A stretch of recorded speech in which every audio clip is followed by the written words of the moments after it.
Insap, Inspirasi Sabda Gereja Kristus Raja Paroki Bajiro. Saudara yang dikasihi Tuhan, kita bertemu kembali dalam Inspirasi Sabda Gereja Kristus Raja Bajiro, Yogyakarta. Hari ini Rabu 23 Maret tahun 2022. Berkah dalam. Hari ini kita diajak untuk merenungkan Sabda Tuhan dari Injil Matius bab 5 ayat 17 sampai dengan 19. Mari kita dengarkan bersama-sama. Janganlah kamu menyangka bahwa aku datang untuk meniadakan hukum Taurat atau kitab para nabi. Aku datang bukan untuk meniadakannya, melainkan untuk menggenapinya. Karena aku berkata kepadamu, sesungguhnya selama belum lenyap langit dan bumi ini, satu iota atau satu titik pun tidak akan ditiadakan dari hukum Taurat sebelum semuanya terjadi. Karena itu, siapa yang meniadakan salah satu perintah hukum Taurat sekalipun yang paling kecil dan mengajarkannya demikian kepada orang lain, ia akan menduduki tempat yang paling rendah di dalam kerajaan surga.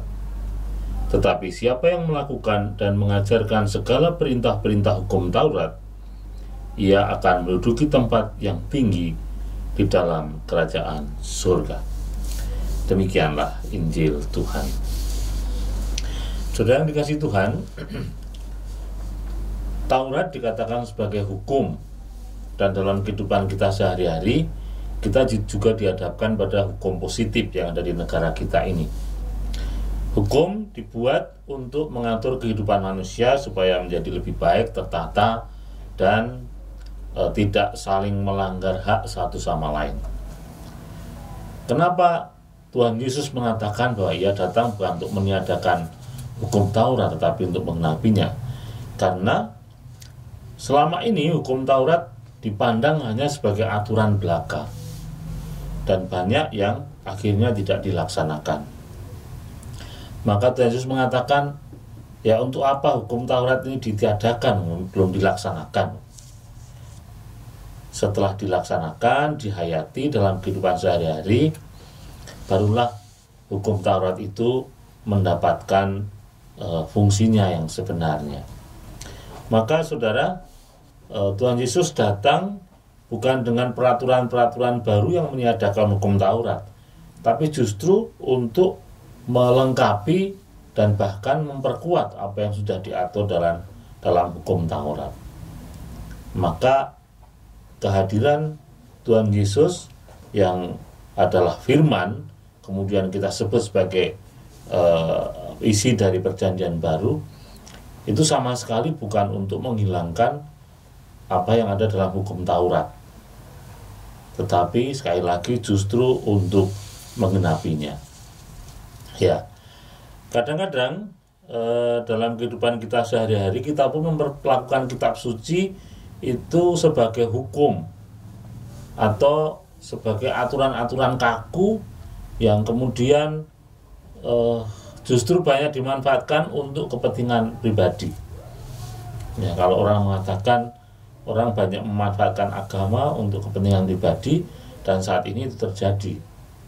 Betapa orang menanggung keuntungan dari imannya, dari agama yang dia anut, dan itu sungguh justru melenceng dari hukum Tuhan.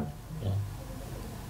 Hukum Tuhan adalah hukum cinta kasih, hukum yang mengedepankan justru kepentingan orang lain daripada kepentingan dirinya.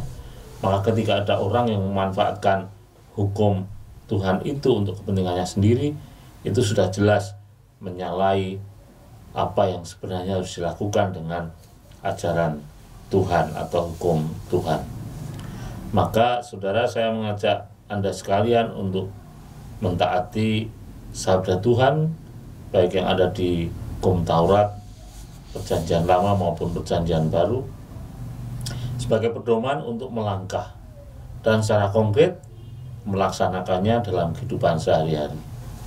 dalam masa-masa sinode saat ini yang sedang galak-galaknya sedang digencarkan, sedang digalakkan di semua lapisan umat untuk bisa mendengarkan suara Roh Kudus dari setiap insan atau setiap umat yang melaksanakan sabda Tuhan.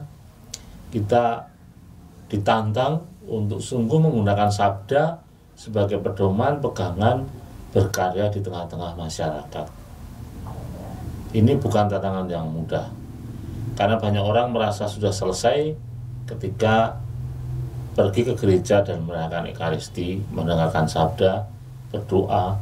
Banyak orang merasa itu sudah cukup, padahal harusnya tidak hanya di situ. Harusnya begitu keluar dari pintu gereja, itulah saatnya kita untuk mengamalkan sabda Tuhan, mengamalkan kekuatan Ekaristi, berbagi, berbelas kasih kepada setiap orang yang kita temui. Justru keluar dari pintu gereja menjadi awal untuk seluruh rangkaian karya kita dalam kehidupan kita sehari-hari.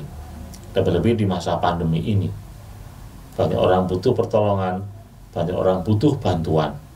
Inilah saatnya kita serawung dengan semua lapisan masyarakat, semua golongan, agama, suku, ras, tanpa membeda-bedakan. Dan dengan demikian, maka digenapilah firman Tuhan, baik di Hukum Taurat, Perjanjian Lama maupun di Perjanjian Baru.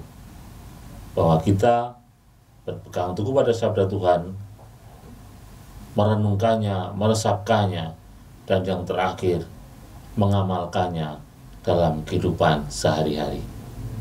Berkah dalam.